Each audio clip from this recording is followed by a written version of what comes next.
was the summer of 2013 when Ellie Markham pulled into the Sunoco station, just off Interstate 80 in western Pennsylvania. The digital clock on her dashboard read 2:37 a.m. She'd been driving for hours, making the long haul from Chicago back to her parents' home in New Jersey after finishing her first year of graduate school. The station stood isolated against the dark landscape, its fluorescent lights creating a harsh bubble of artificial day. A few moths fluttered against the overhead lights, but otherwise, the place seemed deserted. Ellie hadn't passed another car for at least 20 minutes. She stepped out of her Honda and shivered despite the warm June air. Something about the emptiness felt wrong. A gas station on a major interstate route shouldn't be this quiet, even in the middle of the night. The silence pressed in around her as she inserted her credit card and began pumping gas. That's when she noticed the attendant watching her through the glass. He stood perfectly still behind the counter, his gaze fixed on her with an intensity that made her skin crawl. When their eyes met, he didn't look away or offer a nod of acknowledgement. He just continued staring. Ellie tried to ignore him, focusing instead on the numbers ticking up on the pump, but the weight of his stare was impossible to shake. When the pump clicked off, she decided against going inside for a bathroom break or coffee. She'd rather wait for the next rest stop than walk into that building. As she replaced the nozzle, a pickup truck pulled into the station, parking near the entrance rather than at one of the pumps. The driver, a middle-aged man in a work shirt, didn't get out. Instead, he lowered his window and called out to her. "Miss. Hey, miss." Every instinct told Ellie to get in her car and drive away, but something in the man's tone, urgency mixed with concern rather than threat, made her hesitate. "You shouldn't be here," he said, keeping his voice low. "Get in your car and drive to the next exit. There's another station about 15 miles up." "What? Why?" Ellie asked, glancing toward the attendant, who was now moving toward the door of the station. "Just trust me. Go now." The attendant pushed through the door and started walking toward them with deliberate, unhurried steps. His face remained expressionless, eyes fixed on Ellie. The man in the truck started his engine. "Follow me," he said. "Don't stop until we reach the next exit." Ellie didn't need to be told twice. She jumped into her car, locked the doors, and started the engine. The attendant had picked up his pace and was now moving with unsettling speed toward her vehicle. In her rearview mirror, she could see that his mouth had twisted into something that wasn't quite a smile. She pulled out behind the pickup truck, heart pounding as they accelerated onto the interstate. In her mirror, she saw the attendant standing at the edge of the lot, watching them go. He didn't chase or shout, just stood there, becoming smaller and smaller until the darkness swallowed him whole. 15 miles later, they pulled into a brightly lit Shell station with several other vehicles parked outside. The man in the pickup waved for her to park next to him. "I'm Jim," he said when they were both standing in the safety of the well-lit parking lot. "I'm a long-haul trucker. Been driving this route for nearly 20 years. "Ellie," she replied, her hands still shaking slightly. "What was that about? Who was that guy?" Jim's face darkened. "That station shouldn't have been open. It was shut down 3 years ago after several people went missing in the area. The last victim was a college student who stopped for gas late at night. His car was found at the station the next morning, but he was never seen again." "But I pumped gas," Ellie said. "The credit card machine worked." Jim shook his head. "That's not possible. The pumps were removed when the place closed down. The whole property is scheduled for demolition next month." A chill ran through Ellie's body. "But I filled my tank. I have the receipt right here." She reached into her pocket, but found nothing. She checked her other pockets, then her purse. The receipt was gone. Jim looked at her with concern. "Check your gas gauge." Ellie walked back to her car and turned the key enough to illuminate the dashboard. The needle pointed to empty, exactly where it had been when she'd pulled into the Sunoco station. The incident was later investigated by state police. They found the abandoned Sunoco station exactly as it had been for the past 3 years. Pumps removed, windows boarded up, no sign of recent activity. The security cameras at the Shell station, however, captured clear footage of Ellie's car pulling in with its gas gauge reading empty, despite her having driven 15 miles from the supposedly abandoned station. In the weeks that followed, 3 more drivers reported similar experiences at the same location: an operating gas station where one shouldn't exist, an attendant who watched too intently, and gas tanks that somehow remained empty despite being filled. 2 months later, during the scheduled demolition of the old Sunoco building, workers made a disturbing discovery in a concealed basement room not shown in any of the building's original plans. They found personal belongings, wallets, phones, car keys, belonging to 7 different individuals who had gone missing along that stretch of Interstate 80 over the previous 4 years. They also found a journal belonging to the station's last official employee, a man named Robert Grimes. The final entry, dated just before the station's closure, read, "They'll never find me. I've become part of this place now, and I'll be waiting for anyone who stops here, hungry for the road." The authorities never located Robert Grimes. The demolition was completed, and a concrete barrier was erected around the property. Warning signs were posted along that stretch of I-80, advising drivers not to stop at unmarked locations. Ellie Markham eventually completed her graduate studies, but she never drove long distances alone again. She also developed a habit that her friends found peculiar. Before every journey, no matter how short, she took a photograph of her car's gas gauge, and she never, ever allowed her tank to drop below half full. As for Jim, the truck driver, he continued his routes along I-80, but other truckers reported that he would radio warnings about the empty Sunoco station even years after its demolition.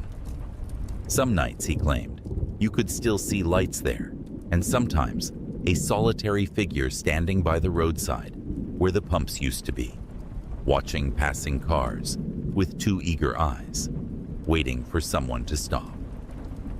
The Pennsylvania State Police files on the case remain open. To this day, they occasionally receive reports from drivers who claim they stopped at a Sunoco station that shouldn't exist, where an attendant watches too intently from behind the glass, and where gas tanks somehow remain empty even after being filled. Most disturbing of all, satellite images occasionally show lights at the location where the station once stood, appearing and disappearing without explanation, visible only during the darkest hours of the night.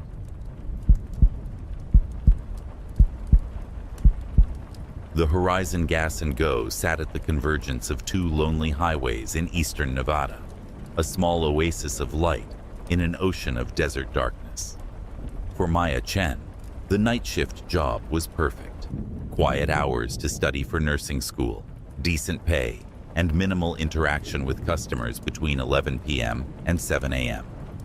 Usually, only long-haul truckers and the occasional lost tourist stopped by in those dead hours. On the night of April 17, 2019, Maya was midway through her textbook chapter on pharmacology when the bell chimed, announcing a customer. A weathered sedan pulled up to pump 3, but no one got out immediately. Maya watched through the large windows, the fluorescent lights creating reflections that made it difficult to see inside the vehicle. After nearly 2 minutes, the driver's door opened. A man in his 40s emerged, wearing faded jeans and a flannel shirt, despite the warm spring night. Something about his movements seemed off, jerky and hesitant, as if each action required conscious thought. He fumbled with the gas pump before finally managing to insert the nozzle. Maya returned to her textbook, only looking up when the bell chimed again as the man entered the store. He stood just inside the doorway, surveying the interior with unusual intensity. "Evening," Maya offered, keeping her tone professional. The man didn't respond immediately. When he finally spoke, his voice had an odd, flat quality. "Water. I need water." "Bottled water's in the cooler at the back," Maya said, pointing. The man walked with the same strange, deliberate movements toward the refrigerated section. He stood there for what seemed an unusually long time before selecting a bottle. As he approached the counter, Maya noticed his eyes, bloodshot, with pupils dilated to an alarming degree. "Will that be all?" she asked, scanning the water. "What day is it?" he asked abruptly. "Thursday. Well, technically Friday morning now." The man frowned, as if this information conflicted with what he knew. "No. What day of the month?" "April 18th, just past midnight." He placed a $20 bill on the counter with trembling fingers. "I lost 2 days," he whispered, more to himself than to Maya. Maya handed him his change, which he pocketed without counting. As he turned to leave, she noticed a peculiar pattern of small circular bruises on the back of his neck, partially visible above his collar. The man paused at the door. "Has anyone been looking for me?" "No, sir. Should they be?" He didn't answer, just pushed through the door and returned to his car. But instead of driving away, he sat in the parked vehicle, staring straight ahead with the interior light on. 10 minutes passed, then 20. At the 30-minute mark, Maya began to worry. She considered calling her manager, or maybe even the sheriff, when a pair of headlights appeared on the horizon. A black SUV with tinted windows pulled into the lot, parking directly behind the sedan. 2 men in dark jackets emerged from the SUV. They didn't approach the gas station. Instead, they walked directly to the sedan and spoke briefly to the driver through his window. Then, with surprising efficiency, they opened his door and helped him out. He didn't resist as they guided him to their vehicle. One of the men retrieved something from the sedan before joining his companion and the original driver in the SUV. They pulled out of the lot and headed east, leaving the sedan behind. Maya watched the entire exchange with growing unease.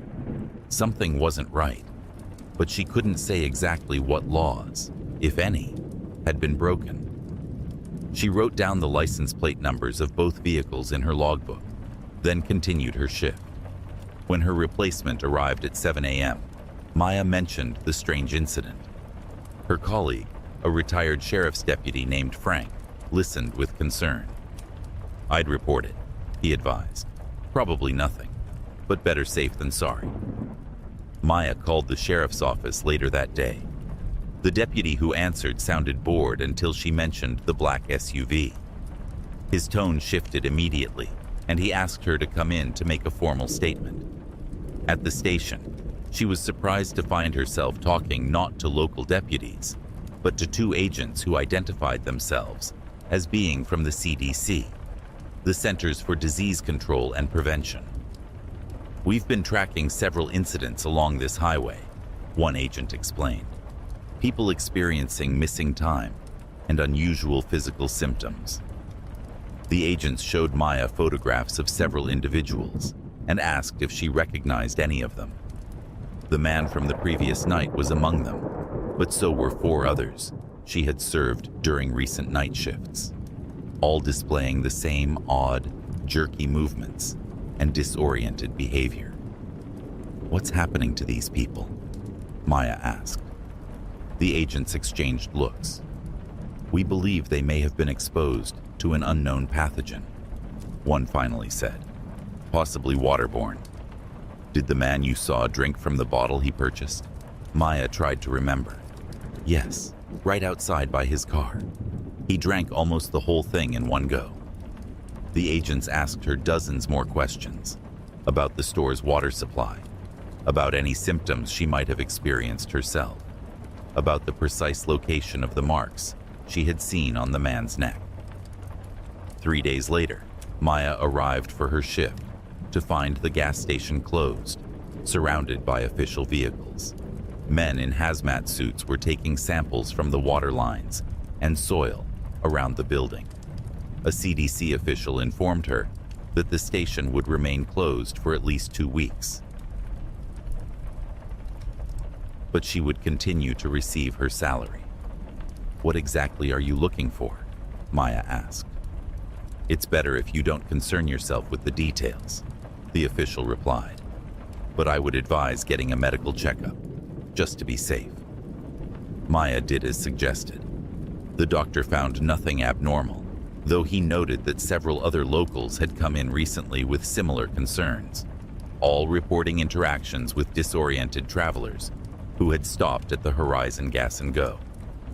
2 weeks stretched into a month. The gas station remained closed, surrounded by temporary fencing bearing CDC warnings. Maya found a new job at a convenience store in town, trying to put the strange events behind her. Then came the morning she woke to find a small circular bruise on her wrist, identical to those she had seen on the man's neck. Within hours, she developed a splitting headache and an inexplicable gap in her memory. The previous evening was simply gone. In a panic, she drove to the hospital. The emergency room doctor recognized the bruise pattern immediately and made a call. Within an hour, Maya found herself facing the same CDC agents who had interviewed her before. "We were afraid of this," one said grimly. "The incubation period is longer than we thought." "Incubation period for what?" Maya demanded. They explained, reluctantly, that they believed the water supply at several remote gas stations had been contaminated with an experimental compound, possibly the result of improper waste disposal from a private research facility in the area. The compound appeared to cause neurological symptoms, including memory loss, disorientation, and increased susceptibility to suggestion. "And the men in the SUV?" Maya asked. "Recovery team," the agent said simply, "retrieving affected individuals for treatment." Maya wasn't entirely convinced by this explanation, particularly when the agents insisted on taking her to a specialized treatment facility rather than the local hospital. But her worsening symptoms left her little choice. The facility, a converted military installation outside of Las Vegas, housed dozens of patients, including all 5 of the disoriented travelers she had served at the gas station. The man from her last night shift recognized her immediately. "You tried to help me," he said. His movements were more natural now, his eyes clearer. "They told me I probably wouldn't remember anything, but I remember you." Over the next 2 weeks, Maya underwent a series of treatments. Her symptoms gradually subsided, and the gaps in her memory partially, though never completely, filled in. The official story never changed. Accidental contamination, neurological effects, standard containment procedures. But late one night, she overheard 2 doctors talking outside her room. "The suggestion protocols are holding better than expected," one said. "Most subjects have accepted the contamination narrative completely." "And the ones who haven't?" asked the other. "Secondary exposure ensures compliance. They're too worried about their own symptoms to question the cause." Maya was released after a month with a substantial compensation package, requiring her signature on multiple non-disclosure agreements. She never returned to the Horizon Gas and Go, which reopened under new management with an entirely new water system. To this day, she avoids drinking tap water and carries her own bottled supply on road trips. She switched her studies from nursing to environmental science, focusing specifically on water safety regulations. And sometimes, in the dead of night, she wakes with the certainty that someone is standing at the foot of her bed. Someone with jerky, deliberate movements and eyes that are just a little too intent, watching her while she sleeps.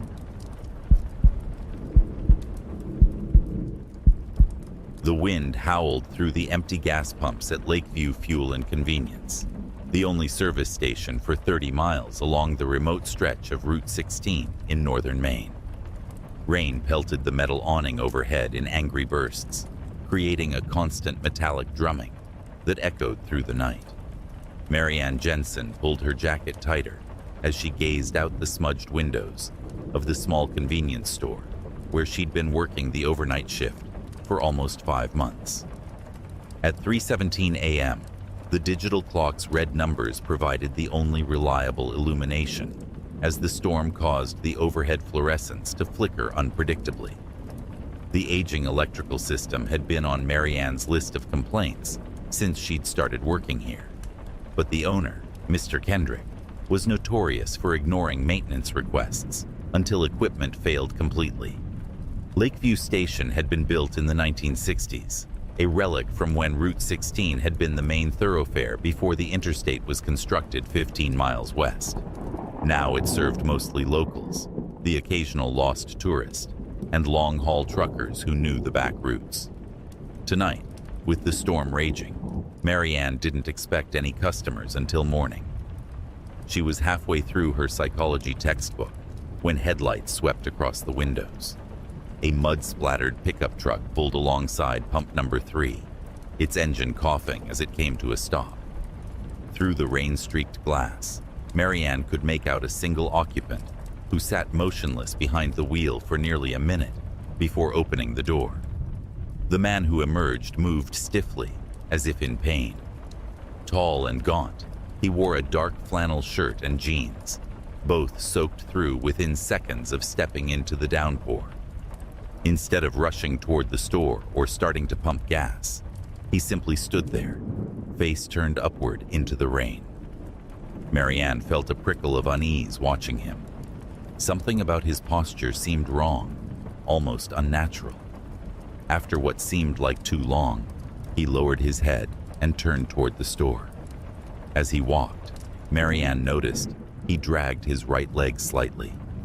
He pushed through the door, bringing with him the smell of wet earth and something else, something metallic and organic that reminded Marianne of her father's hunting cabin. "Evening?" she offered, the standard greeting feeling strange given the hour. The man nodded, but didn't speak. Water dripped from his dark hair onto the linoleum floor as he made his way through the small aisles, picking up items seemingly at random.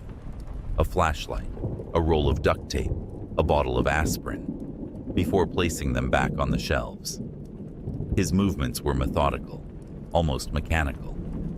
When he finally approached the counter, he had only 2 items, a large bottle of water and a packet of disposable hand wipes. "Will that be all?" Marianne asked, scanning the items. The man studied her face with unsettling intensity. His eyes were bloodshot, the pupils contracted to pinpoints, despite the dim lighting. "You shouldn't be here," he said. His voice was hoarse, barely above a whisper. Marianne forced a polite smile. "Just doing my job. That'll be $5.67. He placed a damp $10 bill on the counter. As he extended his arm, his sleeve pulled back slightly, revealing a crude bandage wrapped around his wrist. Dark fluid had seeped through the white gauze. "You're hurt," Marianne said, nodding toward his wrist. "We have a first aid kit if you need—" "It's not mine," he interrupted. When Marianne's expression registered confusion, he added, "The blood. It's not mine." A chill ran through her that had nothing to do with the rain-soaked air coming through the still-open door. She slid his change across the counter, careful not to let their fingers touch. "There's an urgent care center in Millfield," she said, trying to keep her voice steady. "About 20 miles south of here."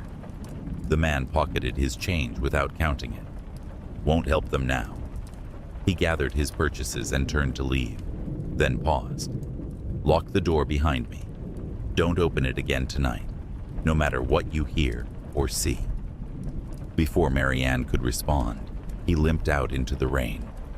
She watched through the window as he returned to his truck, placed his purchases on the passenger seat, and then, instead of getting in, walked around to the truck bed. He reached in and seemed to be adjusting something large beneath a tarp. Her hand hovered near the phone. Should she call someone? The police? But what would she say? That a creepy customer had warned her to lock up? That he had what might be someone else's blood on a homemade bandage? It sounded absurd even to her own ears. The man returned to the driver's side and climbed in. The truck's engine turned over reluctantly before catching with a roar that was audible even through the storm. He backed away from the pump without having gotten any gas, turned toward the exit, and then, unexpectedly, cut the headlights completely. The truck disappeared into the darkness beyond the station's meager exterior lighting. Marianne stood frozen for a moment, then made a decision. She walked quickly to the front door and turned the deadbolt. Mr. Kendrick had a strict policy against locking up during business hours, but something about the encounter had left her deeply unsettled. She had just returned to her place behind the counter when the lights flickered again, once, twice, and then went out completely. The emergency generator should have kicked in immediately, but the familiar hum never came. Darkness enveloped the store, broken only by the faint glow of the register's display and the distant flash of lightning through the windows. Marianne fumbled for her cell phone, switching on its flashlight. The beam cut through the darkness, creating long shadows among the aisles. She dialed Mr. Kendrick's number, but the call wouldn't connect. No service, which was unusual even during storms. A crash from outside made her jump. It had come from the rear of the building, near the dumpsters. Probably just debris blown by the wind, she told herself, though she didn't quite believe it. The store's layout included a small storage room and office at the back, with an emergency exit that led to the parking area behind the building. Another crash, louder this time, followed by the distinct sound of metal scraping against concrete. Marianne stood perfectly still, straining to hear above the drumming rain. Had the man returned? Was he trying to break in? She considered her options. The front of the store was entirely glass, secure enough against casual entry, but hardly a fortress. The back door was steel, but had an aging lock that Mr. Kendrick had been promising to replace for months. Her car was parked just outside the front entrance, barely 15 feet away. If she made a run for it. A sharp bang against the back door interrupted her thoughts. Not someone trying keys or picking the lock. This was forceful, deliberate. Another bang followed, then another. Whatever was hitting the door was heavy and determined. Marianne grabbed the baseball bat Mr. Kendrick kept under the counter and moved toward the small hallway that led to the back room, her phone's flashlight casting her shadow against the wall. The banging had stopped, replaced by a scratching sound, like nails or claws dragging across metal. "I've called the police," she shouted, trying to keep her voice steady. "They're on their way." The scratching stopped abruptly.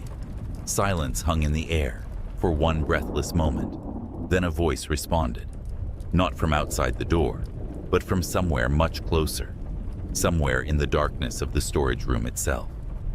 "No, you haven't." The voice was distorted, gurgling, as if speaking through liquid. It wasn't the customer's voice. It wasn't human. Marianne backpedaled into the main store area, her heart hammering against her ribs. The bat trembled in her hands as she swept the flashlight beam across the hallway entrance. Nothing moved in the darkness, but she could hear something. A wet, heavy sound, like sodden clothes dragging across the floor. She backed toward the front door, keeping the bat raised and the flashlight pointed at the hallway. Her fingers fumbled with the deadbolt, refusing to coordinate in her panic. Outside, the storm had intensified, rain hammering against the glass with renewed fury. A flicker of movement caught the edge of her light beam. Something dark and hunched emerging from the hallway. Marianne finally managed to turn the deadbolt and yanked the door open, the bell chiming with absurd cheerfulness as she stumbled outside into the rain. The parking lot was a sheet of water, reflecting the station's few functioning exterior lights in broken patterns. Marianne ran toward her car, keys already in hand, glancing back over her shoulder toward the store entrance. What she saw made her stumble to a halt. Nothing had followed her out. The store's interior remained dark and seemingly empty. But as lightning flashed overhead, she caught a glimpse of something pressed against the inside of the glass. A pale face with two wide eyes and a mouth stretched in an impossible grin. It wasn't the customer. It wasn't anyone she recognized. In the brief illumination, its features seemed to ripple and shift, as if viewed through disturbed water. Then darkness again, and when the next lightning flash came, the face was gone. Marianne's hands shook so badly, she dropped her keys twice before managing to unlock her car. Once inside, she locked the doors and started the engine, cranking the heater to combat the chill that had settled deep in her bones. She fumbled with her phone again. Still no service. As she put the car in reverse, her headlights swept across the front of the store. For a split second, she thought she saw multiple faces pressed against the glass from inside. Too many to count, all with that same impossible grin. Then they were gone, leaving only darkness behind the rain-streaked windows. She backed away quickly, tires spinning on the slick pavement before finding purchase. At the edge of the lot, she paused, unsure which direction to turn. South would take her toward town, toward safety and people. But north, her headlights caught a glimpse of red taillights disappearing around a bend about a quarter-mile ahead. The customer's truck. Despite everything in her screaming to go the other way, Marianne made an impulsive decision and turned north, accelerating after the truck. The road wound through dense forest, visibility reduced to mere feet ahead in the driving rain. Marianne gripped the steering wheel with white-knuckled intensity, struggling to keep the car on the road while searching for any sign of the truck. After several minutes of seeing nothing but darkness and rain, she began to second-guess her decision. Then, around a sharp bend, her headlights illuminated the truck, parked at an angle that partially blocked the road. It was empty, the driver's door hanging open. The tarp in the truck bed had been thrown back, revealing what appeared to be large bundles wrapped in heavy plastic sheeting.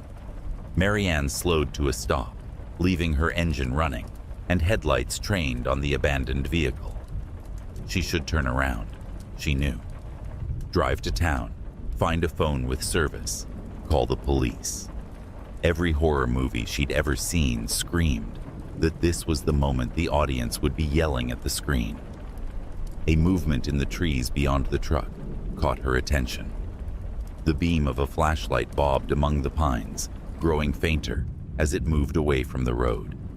The customer, heading into the forest during a raging storm in the middle of the night. What had he said? Won't help them now. And that blood on his bandage that wasn't his own.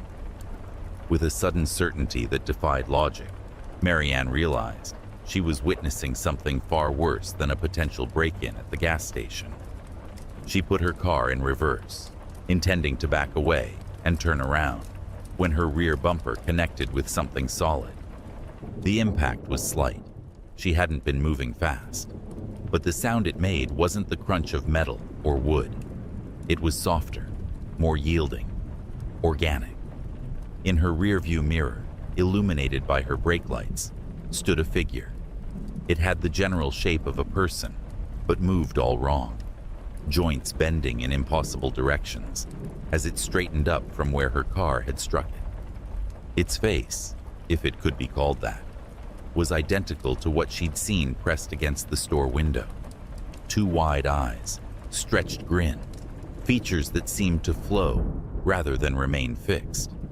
It placed what might have been hands on her trunk, leaving dark smears on the metal as it pulled itself toward the driver's side window. Marianne slammed the car into drive and accelerated forward, swerving around the abandoned truck and continuing north at dangerous speed. Rain-slicked curves be damned. 2 miles later, she passed a sign she'd never seen before in her months of working at the station.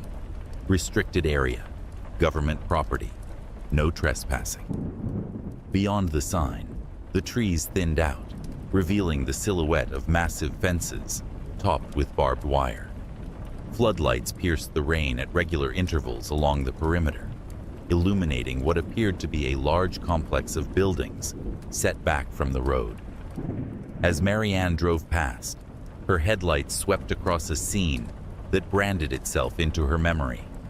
The customer from the gas station, kneeling on the ground, surrounded by men in what looked like hazmat suits.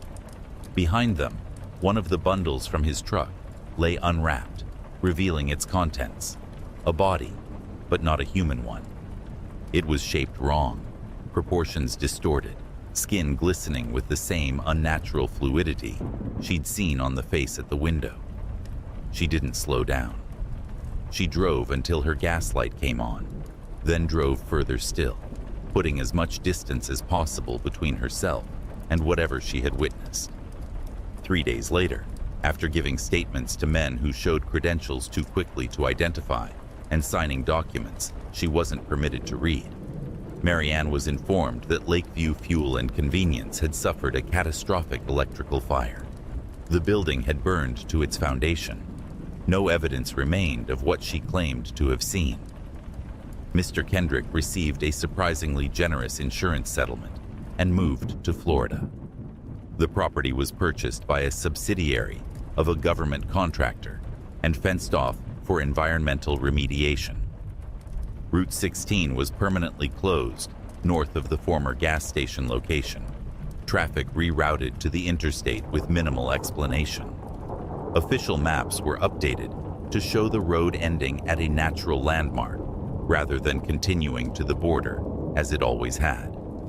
Marianne received an unexpected academic scholarship that covered her remaining education and living expenses, along with a job offer from a research facility in Arizona upon graduation, contingent on her agreement never to return to northern Maine or discuss the events of that night. She accepted both the scholarship and the job. She moved south, finished her degree, built a career and a life far from dark forests and rain-slicked roads. But she kept 2 souvenirs from that night: the receipt from the customer's purchase, which she discovered in her pocket days later, the only physical evidence that he had existed at all, and a small dark stain on her car's trunk that no amount of scrubbing would remove. Sometimes, especially during storms, the stain seems to shift and flow beneath the clear coat of paint, rearranging itself into patterns that almost form a face, with 2 wide eyes and an impossible grin. And on those nights, Marianne covers the car with a tarp, draws the blinds tight, and tries not to think about what might have escaped from that government facility, or what might have been trying to get back in.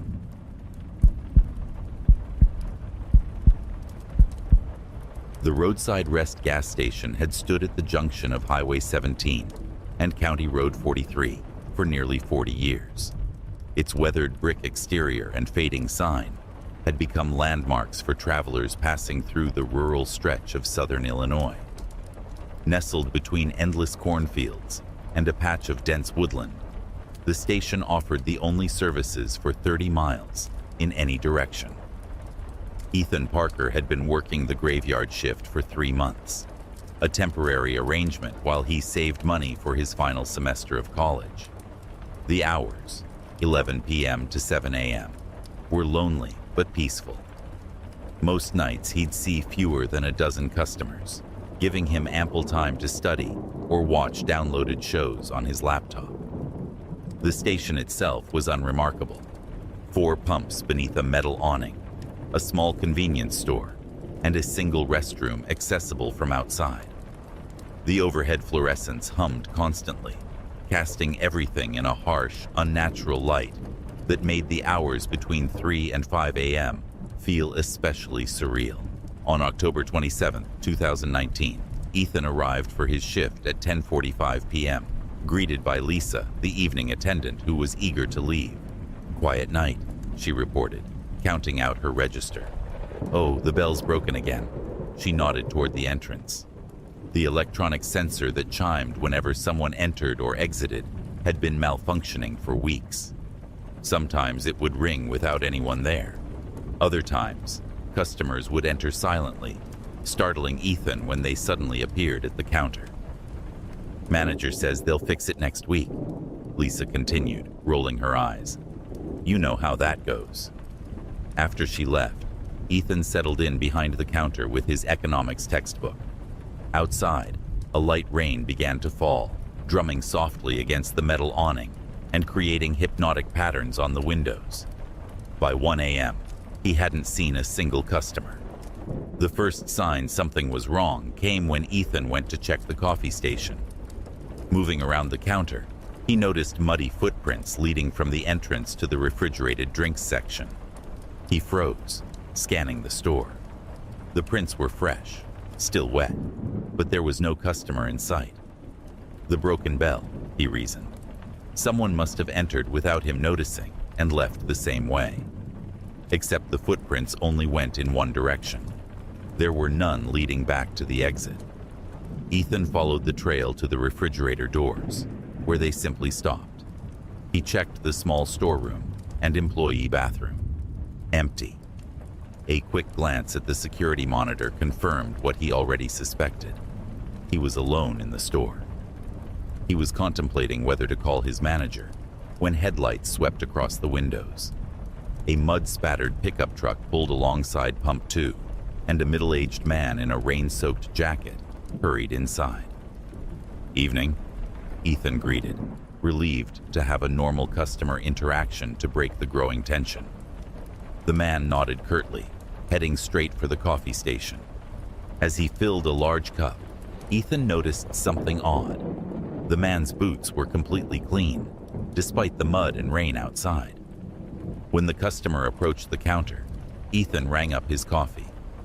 "Nasty night out there," he offered, making conversation. The man's eyes met his, bloodshot and deeply lined with fatigue. "It's going to get worse," he said, his voice unexpectedly hoarse. "You should leave while you can."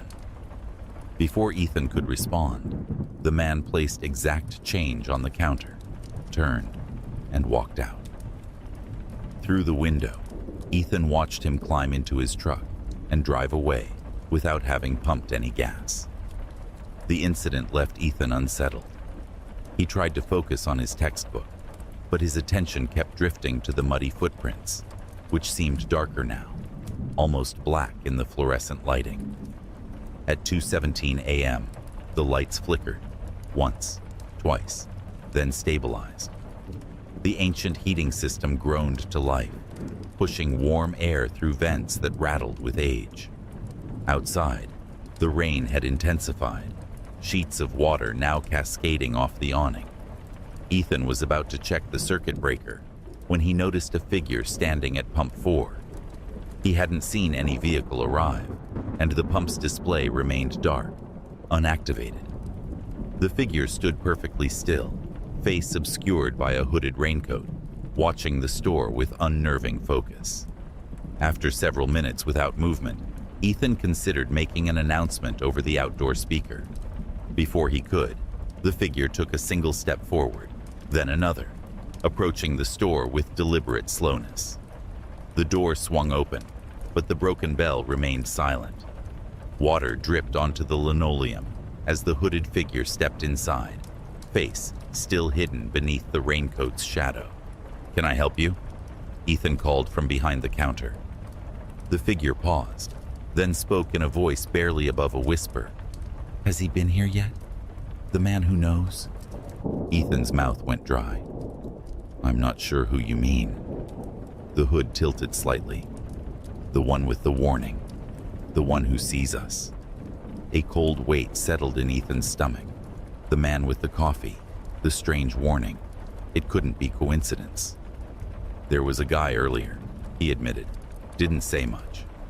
The figure remained motionless for a moment, then reached up with pale, slender hands to lower the hood.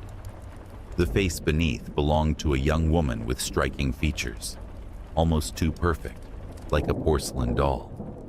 Her skin was so pale it seemed to glow under the harsh lighting, and her eyes were an unusual amber color that reflected the fluorescence like a cat's. "You should listen to him," she said, her voice now melodic and clear. "This place isn't safe tonight." "Are you two together?" Ethan asked.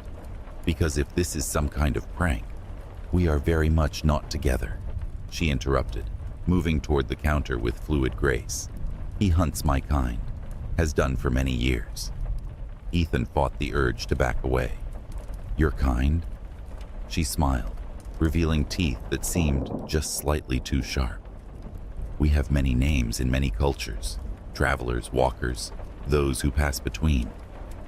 Look, if you're not buying anything, I am here to warn you, as he did, though my reasons are different." She glanced toward the windows, her expression darkening. "Something is coming, something even I fear. When the bell rings, do not look outside, no matter what you hear, no matter who calls your name." Before Ethan could respond, she turned and walked toward the exit. The door opened, and she paused on the threshold, half turning. "Cover the mirrors," she added, "all of them." Then she was gone, vanishing into the rain without leaving footprints in the wet parking lot. Ethan stood frozen behind the counter, heart hammering in his chest. Two bizarre warnings in one night couldn't be coincidence. But what did mirrors have to do with anything? The store had only one, a security mirror in the corner that helped monitor the snack aisle. He tried calling his manager, but got no answer. Not surprising at 2:30 a.m. He considered calling the police, but hesitated. What would he say? That two customers had given him cryptic warnings? That he was spooked by muddy footprints? The lights flickered again, longer this time. When they stabilized, Ethan noticed the security monitor had gone to static. He rebooted the system, but the screen remained a swirling mass of gray and white pixels. Outside, the rain had stopped abruptly. The sudden silence was more unnerving than the earlier downpour. Ethan moved to the front windows, peering out at the empty parking lot. The night had turned unnaturally still. No breeze, no distant traffic sounds, not even the usual chorus of insects. Something dark moved at the edge of the woods across the highway. Ethan squinted, trying to make out details through the glare of the store's exterior lights, reflecting on the windows. The shape seemed to shift and flow, too fluid for a person, too deliberate for an animal. The phone rang, its shrill tone shattering the silence. Ethan jumped, nearly knocking over a display of energy drinks. He hesitated, then picked up the receiver. "Roadside Rest. How can I help you?" Nothing but static responded, punctuated by what might have been whispers buried beneath the noise. He was about to hang up when a voice emerged, distant and distorted, as if coming from underwater. "Ethan, can you hear me?" The voice was familiar, his mother's, but that was impossible. His mother had died 3 years ago. "Who is this?" he demanded, his own voice shaking. "Ethan, please," the voice continued, growing clearer. "I need help. I'm outside. Please come outside." "This isn't funny," he snapped, anger cutting through his fear. "Whoever this is, look outside, Ethan. I'm at pump 3. Please, it's so cold out here." Despite knowing better, Ethan's eyes drifted toward the window. The shape from the woods was gone. Instead, a figure stood at pump 3, the silhouette unmistakably his mother's slight frame and distinctive curly hair. "That's not possible," he whispered into the phone. "Everything is possible tonight," the voice replied, no longer sounding quite like his mother. "The veil is thin, so very thin." Look closer, Ethan. His gaze remained fixed on the figure outside as it raised a hand and waved, the gesture both familiar and wrong, like watching a puppet being manipulated by inexperienced hands. The broken bell above the door suddenly chimed, loud and clear in the silence. Ethan dropped the phone, remembering the warning. When the bell rings, do not look outside. He tore his gaze away from the window and dove behind the counter, heart pounding in his ears. The bell chimed again, followed by a sound he could only describe as wet, something heavy dragging across the pavement outside, approaching the door. Ethan, his mother's voice called, no longer coming from the phone, but from just outside the entrance. Why won't you look at me, sweetheart? Don't you miss me? The voice shifted mid-sentence, distorting into something inhuman, a gurgling, multi-toned sound that approximated speech, but lacked any warmth or humanity. The door opened. The bell chimed a third time. Ethan pressed himself against the counter, eyes squeezed shut. Every instinct screamed to look, to confront whatever had entered, but the young woman's warning echoed in his mind. Wet, heavy footsteps crossed the linoleum, accompanied by a dragging sound. A thick, coppery smell filled the air, like raw meat left too long in the sun. I can see you, Ethan, the thing said, its voice now a grotesque chorus of overlapping tones. But you won't look at me. That's very rude. Something dripped onto the floor near his hiding place, a viscous, dark liquid that pooled on the linoleum. Ethan bit his lip to keep from making a sound, tasting blood. The footsteps circled the counter, drawing closer.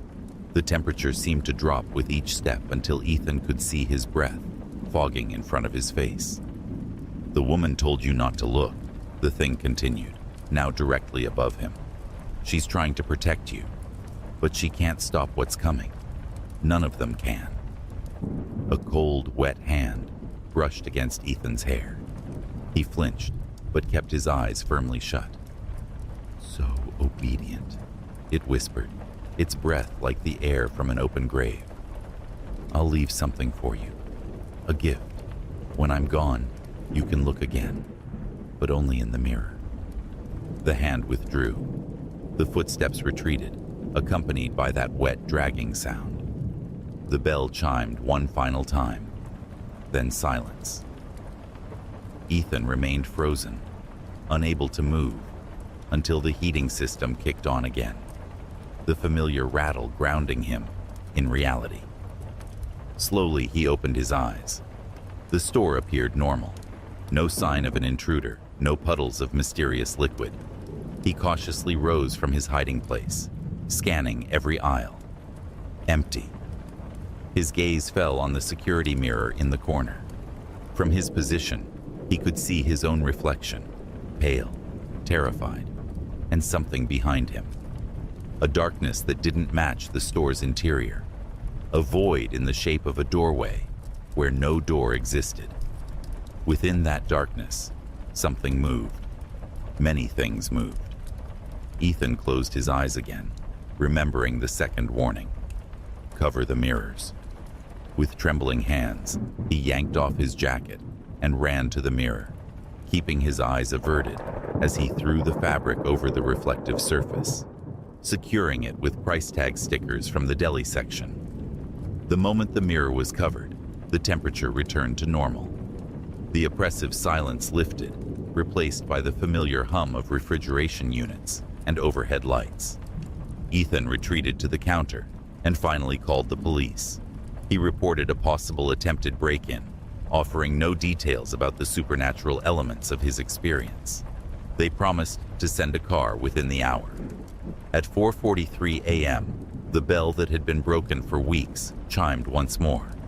Ethan looked up, expecting another nightmare, but instead saw the mud-spattered pickup from earlier. The driver entered, carrying a small cloth bag. You're still here, he observed, sounding surprised. And alive. You listened to the warnings. Who are you? Ethan demanded. What's happening here? The man approached the counter, setting down the bag. I'm just a traveler who knows too much. Places like this, junctions, crossroads, sometimes they thin, especially on certain nights when the calendar of this world aligns with others. Others? Other what? Other worlds, other realities, pressing against the membrane of our own. He gestured toward the covered mirror. Good work there. Mirrors sometimes become doors when the thinning happens. Ethan shook his head, struggling to process. The woman, the pale one, she warned me too. Not all travelers have malicious intent, the man acknowledged. Some merely pass through, others hunt. What came after them? What spoke with your mother's voice? That's something else entirely. Something old and hungry. He opened the bag, revealing what looked like salt mixed with dried herbs. Boundaries need reinforcing. I've done the perimeter outside. This is for the doorways and windows inside. For the next 15 minutes, they worked in silence, laying thin lines of the mixture across every threshold. As they finished, the first hints of dawn lightened the eastern sky. It will be over soon, the man said, glancing out the window. The thinning only lasts one night in this location. By sunrise, the boundaries will be solid again. What if it comes back next year? Ethan asked. The man shook his head. It's never the same place twice. The pattern shifts, unpredictable to most. He reached into his pocket and produced a business card with nothing but a phone number. If you ever notice the signs again, anywhere, call this number. There are others like me who watch for the thinning. When the police finally arrived at 5:32 a.m., the mud-splattered pickup was gone. Ethan gave a sanitized statement about hearing noises and seeing a possible prowler. The officers found nothing suspicious, but agreed to patrol the area more frequently for the rest of the week. Ethan finished his shift at 7 a.m., handing over to the morning attendant with warnings about the defective security system, but nothing about his supernatural encounter. As he walked to his car, he noticed the muddy footprints from earlier, now extended from the store to the edge of the woods, a perfect trail leading nowhere. He never worked another night shift at Roadside Rest. He finished his degree, moved to Chicago, built a normal life. But he kept the business card in his wallet, and he developed habits some found odd, never looking into mirrors after midnight, always placing a line of salt across his doorway during storms. And sometimes, on perfectly still nights, when the world seems to hold its breath, he thinks he hears a bell chime in the distance, a sound both warning and invitation to those who know what waits beyond the thinning places.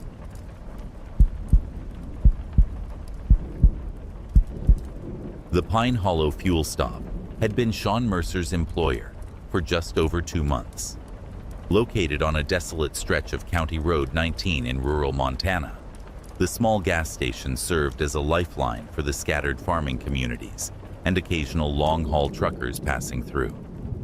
The overnight shift, 11 p.m. to 7 a.m., suited Sean's needs perfectly. The quiet hours gave him time to work on his novel, while earning enough to cover rent on his small cabin. The station itself was unremarkable. 4 pumps beneath a weather-beaten awning, a cramped convenience store with the usual assortment of snacks and necessities, and a single restroom accessible from outside. The antiquated security system consisted of 2 cameras, one above the register, the other facing the pumps, both recording to a hard drive that frequently malfunctioned. On the night of November 12, 2018, a fierce autumn storm had descended upon the region. Wind howled through the pines surrounding the station, driving sheets of icy rain against the windows. By 2 a.m., Sean hadn't seen a customer in over 3 hours and had settled into his writing routine, the clicking of his laptop keyboard barely audible above the storm. The power had flickered twice already, threatening to plunge the isolated station into darkness. Sean had prepared for this possibility, placing a heavy-duty flashlight and battery-powered lantern within easy reach. At 2:37 a.m., headlights pierced the gloom, sweeping across the rain-streaked windows as a vehicle pulled up to the pumps. Through the downpour, Sean made out the silhouette of an older model sedan, dark-colored and mud-splattered, its make and model obscured by the weather. A minute passed before the driver's door opened. A figure emerged, hunched against the wind, wearing what appeared to be a long, dark coat with the collar turned up. The stranger made no move to pump gas, instead standing motionless beside the vehicle for nearly 30 seconds before turning toward the store. The bell above the door chimed as the customer entered, bringing with them the smell of wet earth and pine. Despite the downpour, their coat appeared only slightly damp, an impossibility given the ferocity of the storm. "Evening," Sean offered, his standard greeting regardless of the hour.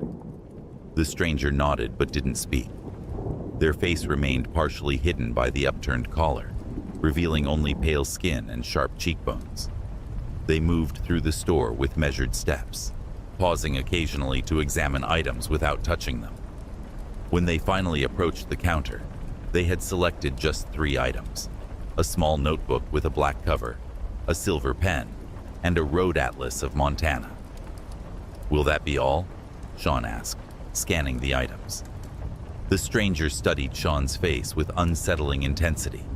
Their eyes were deep-set and gray, like storm clouds threatening rain. "You're alone tonight," they observed, voice unexpectedly soft, with an accent Sean couldn't place.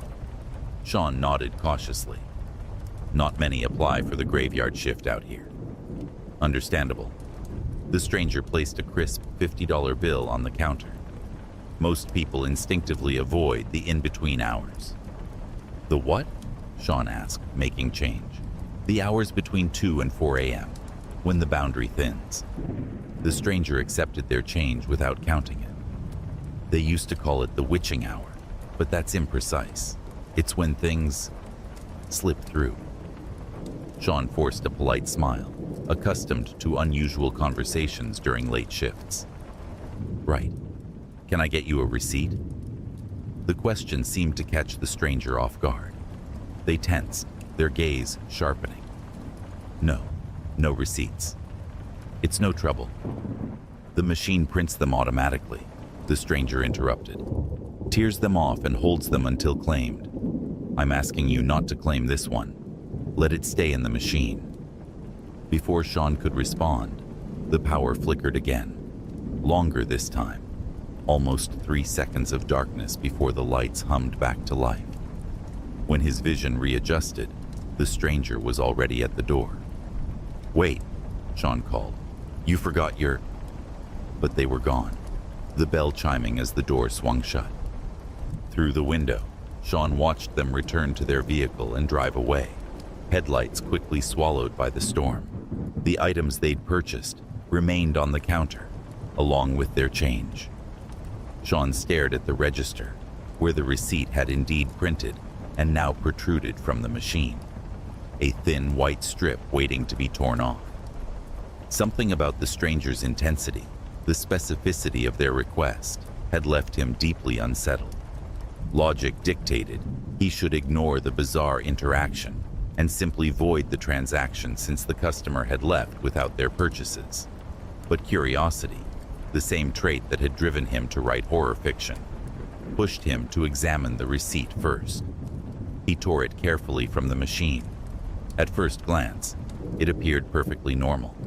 The date, time, itemized purchases, total, and amount tendered. But as he looked closer, he noticed something odd. At the bottom, where the store's name and address should be, an unfamiliar sequence of characters appeared. Not quite letters, not quite symbols, rendering the text unreadable. Sean set the receipt aside and voided the transaction as planned. He placed the abandoned items in the lost and found box beneath the counter, telling himself he'd mention the incident to his manager in the morning.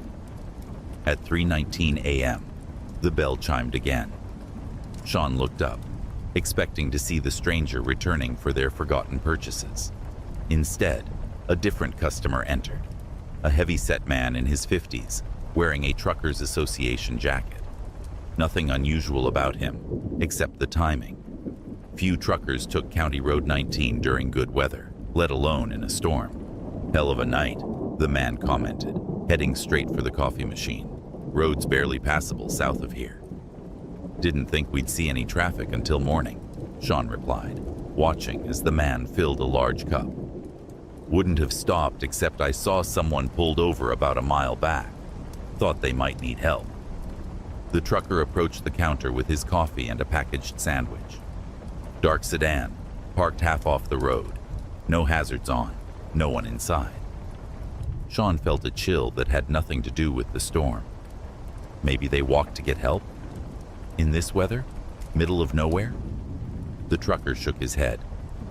Strange thing was, the car looked empty but the engine was running. Driver's door wide open, keys in the ignition. As Sean rang up the purchases, the register hummed and printed another receipt. The trucker took it without looking and left, the sound of his diesel engine briefly drowning out the storm before fading into the distance.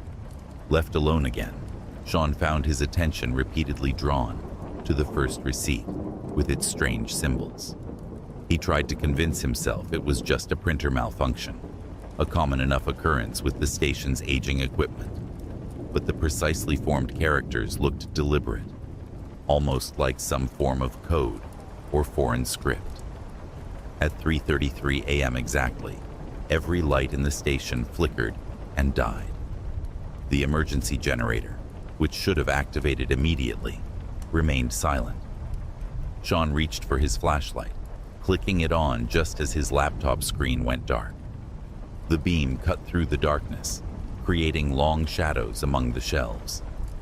Outside, the storm seemed to have intensified, wind shrieking around the building's corners like a living thing trying to get in. Sean moved carefully toward the circuit breaker panel in the storage room. As he passed the front window, his light briefly illuminated the parking lot, empty except for his own vehicle and something else. A dark sedan parked at pump 3. He froze. The car hadn't been there moments before when the trucker left. No headlights had approached. No engine sound had carried over the storm. It had simply appeared. Even through the rain-streaked glass, Sean could see the driver's door standing open, just as the trucker had described. No one visible inside or around the vehicle. The bell above the door chimed, impossible in the darkness, as the electronic chime required power. Sean's flashlight beam swung toward the entrance, where a figure now stood silhouetted against the night. Not the original stranger, not the trucker. This figure was different, twisted somehow, its proportions subtly wrong, as if viewed through warped glass. It took a step forward, moving with an unnatural, jerking gait. "We found your receipt," it said, voice hollow and resonant, like words spoken into an empty metal drum. Such careful handwriting. Sean backed away, the flashlight beam trembling across the intruder's form. In the shifting light, their features seemed to ripple and change, never settling into a recognizable face. "I didn't write anything," Sean managed, his mouth dry with fear. The receipt printed automatically. The figure tilted its head at an impossible angle. "Not that receipt. The one you're going to write. The final one." It extended a hand, too long, fingers like pale branches, holding something white. A receipt, identical to the one the strange customer had warned about. "See?" The figure moved closer. "Your words, your warning, sent back through, hoping to break the cycle." Sean's back hit the counter. He fumbled beneath it for anything that might serve as a weapon, his fingers closing around the abandoned items from earlier. The notebook, the pen, the atlas. The light suddenly blazed back to life, momentarily blinding him.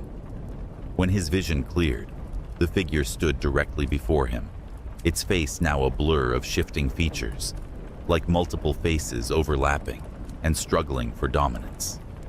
"You always choose the pen," it said, gesturing to Sean's hand where he now clutched the silver pen. "Every cycle, every version. And you always write the same warning." Through the window behind the figure, Sean could see more dark sedans arriving, pulling into the parking lot in perfect synchronization, each with its driver's door hanging open, empty vessels waiting to be filled. "What do you want?" Sean demanded, his voice breaking. "To complete the circle." The figure placed the receipt on the counter. "Read it, understand it, then write it, exactly as it appears, in the notebook. The next version of you needs the warning, just as you did." Against every instinct, Sean looked down at the receipt. The strange symbols he'd seen earlier now appeared perfectly legible. A message written in his own handwriting. The hours between 2 and 4 a.m., when the boundary thins. They used to call it the witching hour, but that's imprecise. It's when things slip through, no receipts. "I don't understand," Sean whispered. "You will. Next cycle." The figure gestured toward the windows, where more dark sedans continued to arrive, filling the parking lot and spilling onto the road. "They're waiting. All the versions that didn't heed the warning. All the versions that looked at the receipt too long, that kept it instead of leaving it unclaimed in the machine." The figure's form seemed to be deteriorating, edges blurring, features melting together. "Write it now, while there's still time, before the next slip occurs." Sean's hand moved almost involuntarily, opening the notebook to the first page. The silver pen felt unnaturally warm against his skin as he began to copy the message. As he wrote the final words, "No receipts," the lights flickered again. The figure before him collapsed like smoke dispersing in a sudden breeze. Through the windows, the gathered sedans vanished one by one, leaving only empty parking spaces glistening with rain. The bell chimed one final time, though the door remained closed. Sean stood frozen, staring at the words he'd written. The handwriting matched exactly what had been on the receipt, which had also vanished, leaving no evidence of the encounter except the open notebook and the message within. At 4:01 a.m., the storm began to subside. By dawn, only puddles remained to suggest it had happened at all. Sean completed his shift in a daze, handing over to the morning attendant without mentioning the night's events. He drove home in silence, the notebook locked in his glove compartment. That evening, he called his manager and resigned, citing family issues that required his immediate return to Oregon. Within 48 hours, he had packed his meager belongings and left Montana behind. He never wrote his novel. Instead, he took a day job at a busy urban gas station where receipts were digital, sent via email rather than printed, where the overnight hours were staffed by multiple attendants, and the boundary, whatever that meant, remained thick and impenetrable. But sometimes in his dreams, he sees dark sedans with open doors, waiting in endless rows. And sometimes, on stormy nights between 2 and 4 a.m., he finds himself writing the same warning over and over in notebooks he doesn't remember buying, using a silver pen he's thrown away a dozen times, but somehow always returns to his possession. The message never changes. The boundaries continue to thin, and somewhere, in some version of reality, another Sean Mercer tears a receipt from a machine he should have left untouched, beginning the cycle once again.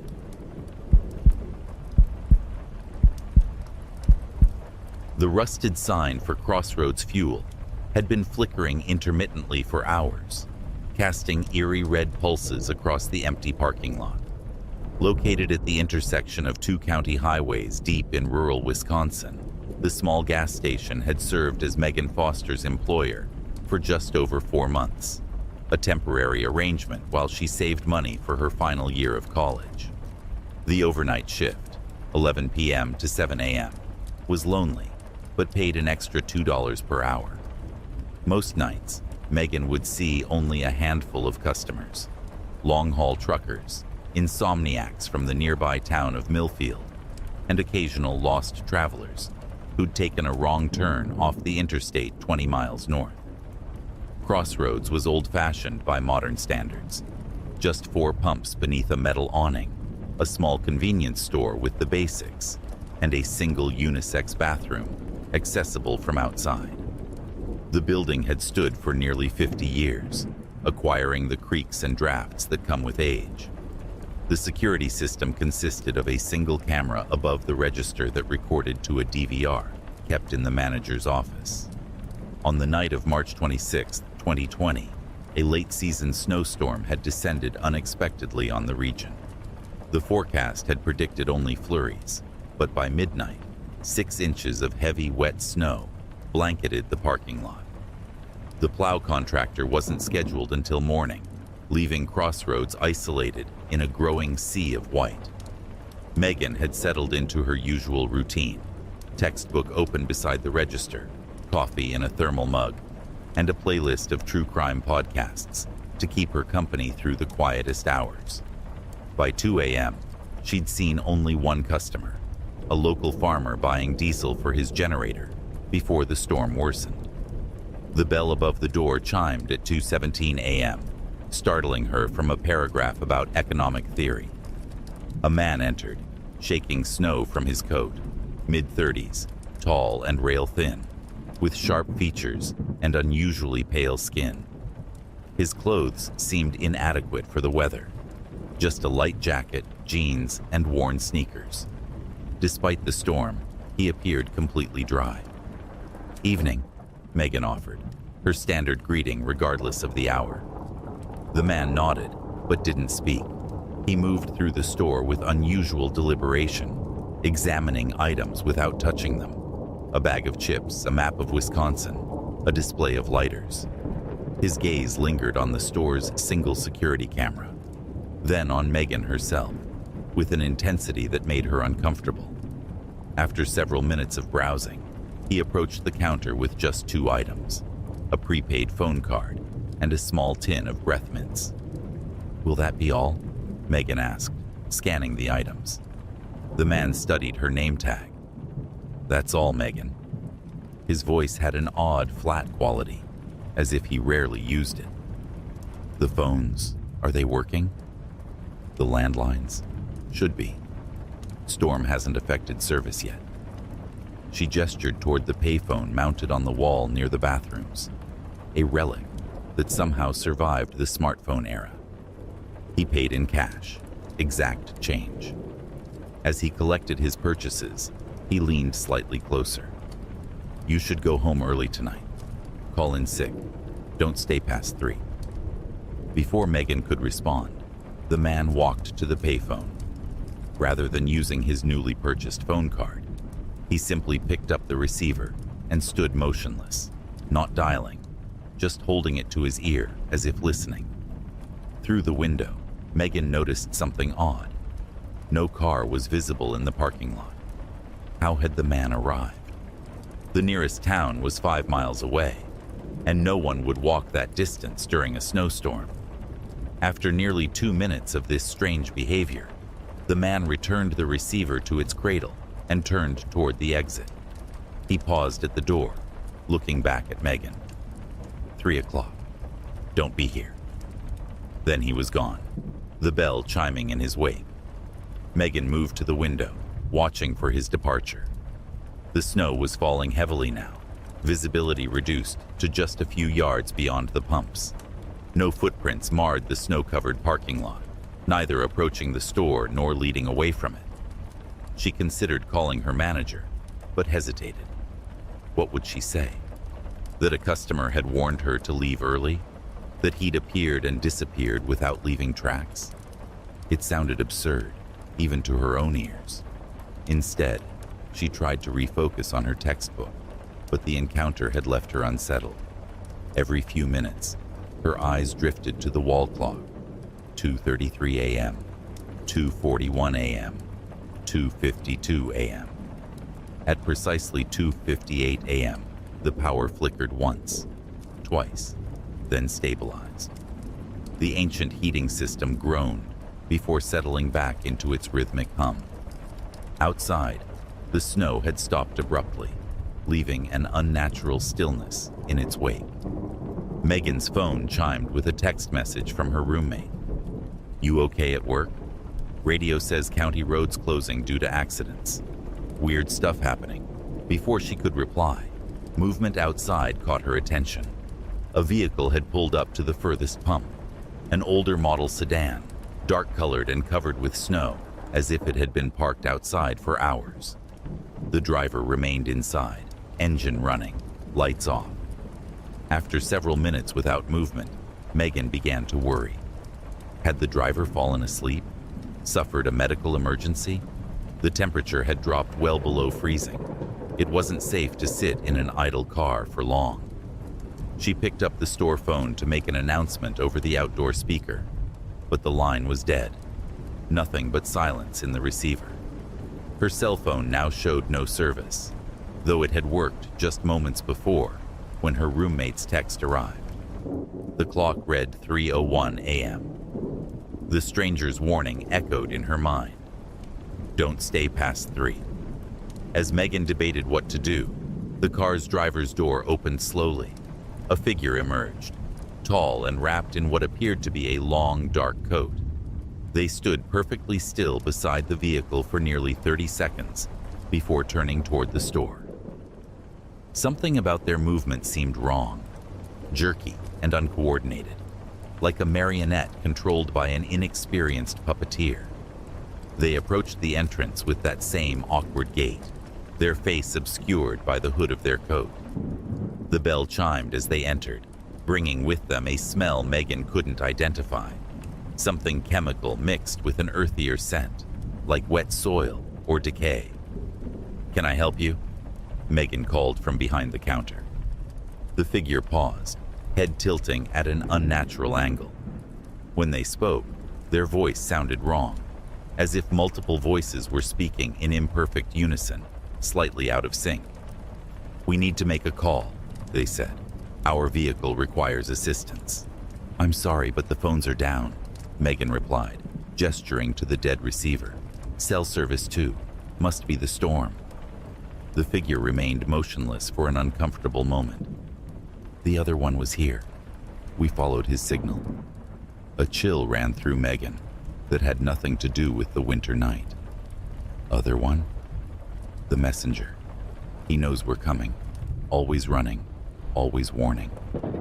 The figure took a step closer, movement still unnaturally stiff.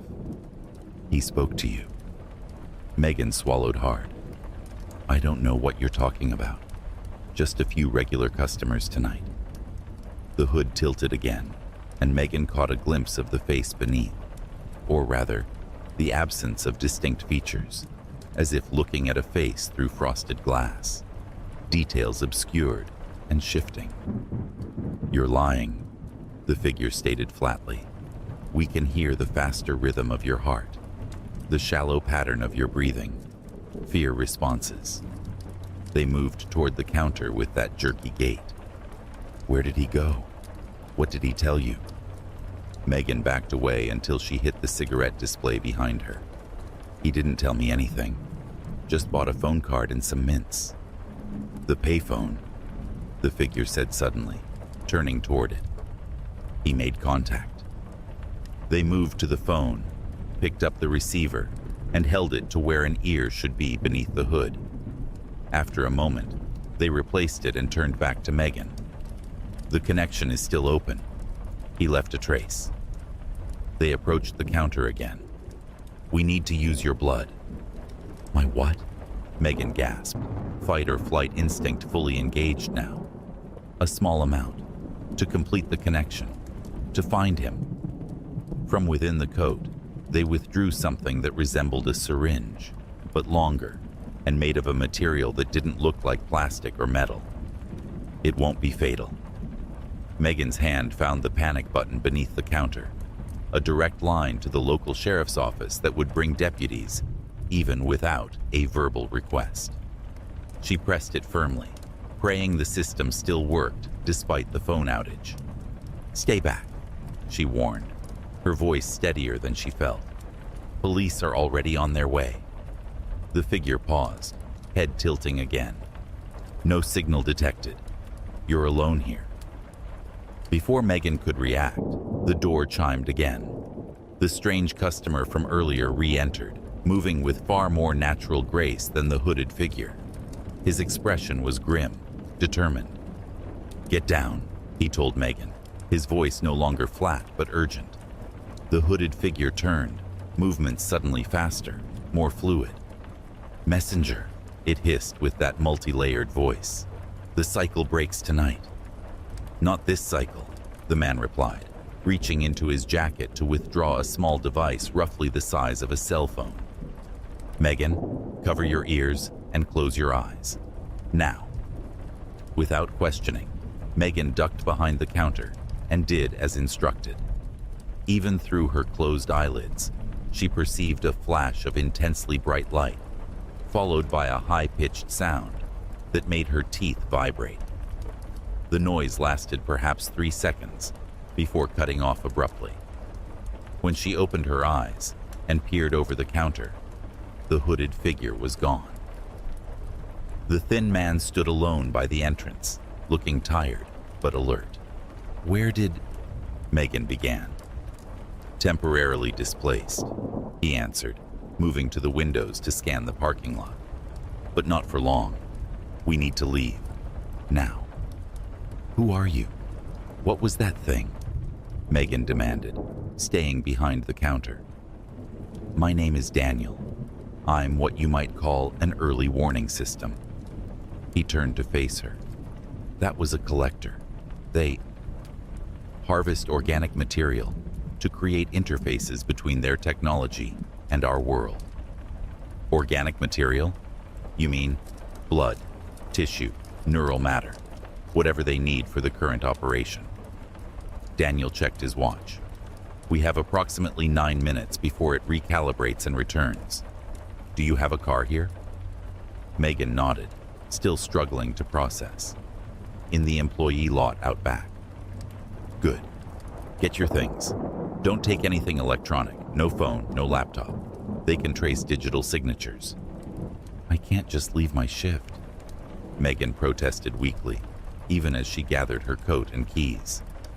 "The alternative is becoming raw material," Daniel said bluntly. "They've selected you as a viable candidate, probably because you're alone, isolated, and wouldn't be missed until morning." Something in his tone, the matter-of-fact certainty, convinced Megan more than any elaborate explanation could have. She grabbed her purse and followed Daniel to the back exit. The employee lot contained only her 10-year-old Honda, now covered in several inches of snow. Daniel helped her clear the windows while continuing to scan their surroundings with nervous vigilance. "Drive to the highway," he instructed as she started the engine. "Then south toward Millfield. There's a diner there, Patty's Place, that stays open all night. Wait there until sunrise." "You're not coming?" Megan asked, suddenly reluctant to leave her only source of information. Daniel shook his head. "I need to make sure it follows me, not you. I have countermeasures it hasn't adapted to yet." "But what is happening? Why me? Why here?" Daniel's expression softened slightly. "They use transportation nodes, crossroads, highway intersections as entry points. This station sits at exactly the right type of junction. As for why you... wrong place, wrong time. I'm sorry." In the distance, a high-pitched whine began to build, like electrical systems overloading. "That's it recalibrating," Daniel said urgently. "Go. Now. Don't come back to work here. Find another job." Megan hesitated only a moment longer before putting the car in gear. As she pulled away, she watched in her rearview mirror as Daniel walked calmly toward the front of the station, toward the source of the increasing noise. She drove through the deserted, snow-covered roads, hands shaking on the steering wheel. At the highway junction, she turned south as instructed, her headlights illuminating nothing but endless white fields and occasional reflective signs. Behind her, in the direction of Crossroads Fuel, a brief flash of blue-white light illuminated the horizon. The car's radio, which had been off, suddenly came to life, emitting not music or voices, but a series of tones and static that made Megan's skin crawl. She jabbed the power button repeatedly until it finally went silent. At Patty's place, she found only a sleepy waitress and 2 truck drivers waiting out the storm. No one questioned why a college student would arrive at a diner at 3:30 a.m. during a snowstorm, which seemed both a relief and strangely disconcerting. Megan ordered coffee and sat facing the windows, watching for headlights that might signal Daniel's arrival, or something worse. She kept returning to his words. Early warning system. Not I work as an early warning system, but I am an early warning system. As if it were his nature, not his job. As dawn broke, she called her manager from the diner's phone and resigned, citing a family emergency. By noon, she had packed her essential belongings from her apartment and was driving toward her parents' home 2 counties away. 3 days later, local news reported an electrical fire at Crossroads Fuel. The building had burned to the ground despite the snow and cold. Investigators found unusual residues they attributed to industrial cleaning chemicals stored improperly. 6 months later, while attending a different college in another state, Megan spotted Daniel on campus. Same sharp features, same intense gaze. When their eyes met, he gave a slight nod of recognition before disappearing into the crowd. That night, she found a note slipped under her dormitory door. Intersections are never just physical places. Some connect more than roads. Stay away from crossroads after midnight. Megan graduated with a degree in engineering and took a job in a major city, where street grids meant there were few true crossroads. She avoids rural gas stations, never works night shifts, and keeps a device similar to Daniel's, left in another unmarked envelope months later, in her bedside drawer. Sometimes on stormy nights, her digital devices will briefly malfunction, screens showing coordinates or messages not meant for her before returning to normal. And sometimes, she wakes at exactly 3:01 a.m. with the certainty that something is standing outside her window, watching with a face that isn't quite a face, waiting for an invitation that will never come.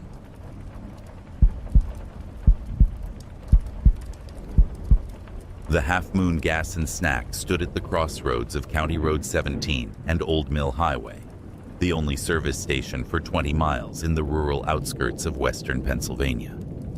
Built in the 1980s and rarely updated since, it consisted of 4 pumps beneath a metal awning, a small convenience store, and a single bathroom, accessible from outside. The flickering sign cast an eerie blue glow across the empty parking lot most nights. Alex Chen had been working the overnight shift, 11 p.m. to 7 a.m., for just over 3 months. The isolation suited her as she saved money for graduate school while recovering from a bad breakup. Most nights brought only a handful of customers, truck drivers, insomniacs from nearby Tucker's Mill, and occasional lost travelers. On the night of August 27, 2019, a summer storm had rolled through, leaving the air heavy with humidity and the scent of ozone.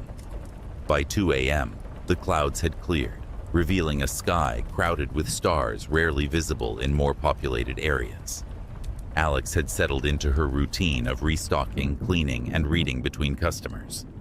The security system was minimal, 1 camera above the register that fed to a monitor behind the counter. The owner, a gruff man named Harris, cared more about employee safety than preventing theft from his empire of chips and lottery tickets, as he sarcastically called it. At 2:34 a.m., headlights appeared on the horizon, approaching slowly down County Road 17. A pickup truck, older model and mud-splattered, pulled alongside Pump 3, The driver remained inside for nearly a minute before emerging. A man in his 60s, heavy set, with a gray beard, wearing worn coveralls, despite the August heat. "Evening," Alex greeted as he entered, the bell above the door announcing his arrival. The man nodded, but didn't speak. He moved through the store with deliberate steps, selecting beef jerky, a large coffee, and 2 packages of antacids before approaching the counter. "Rough night for driving," Alex commented, scanning his items. The man studied her nameplate. "Not as rough as it's going to get, Alex." His voice was deep with a local accent, but something about his tone sent a chill through her. "You been working here long?" "Few months," she answered, suddenly wary of sharing personal information. "You closing up alone tonight?" Alex glanced at the security camera, its red light blinking steadily. "My manager's in the back," she lied. "Should be out any minute." The man nodded slowly, seeming to absorb this information. "Smart girl, but I'm not here to cause trouble." He leaned closer, lowering his voice. "I'm here to warn you. Something's coming to this station tonight. Something that looks like a man, but isn't." Alex forced a polite smile, accustomed to unusual characters during late shifts. "Is that right?" "I know how it sounds," he acknowledged. "But when he comes, and he will, just before 3 a.m., don't look directly at his face. Don't answer personal questions. And whatever you do, don't invite him inside if he's waiting at the pumps." "Sir, just remember what I said." He paid in cash, pocketed his change without counting it, and headed for the door. Before exiting, he turned back. "My name's Frank Walker. Been driving these roads for 40 years. Talk to anyone in Tucker's Mill, they'll know me. I'm not some crazy person." After he left, Alex watched through the window as he filled his truck with diesel, his movements unhurried but purposeful. He drove away without looking back, taillights disappearing over the hill toward town. She considered calling the non-emergency police line but hesitated. The man, Frank, hadn't threatened her, and strange late-night conversations were part of the job. Still, she found herself checking the time repeatedly as 3 a.m. approached.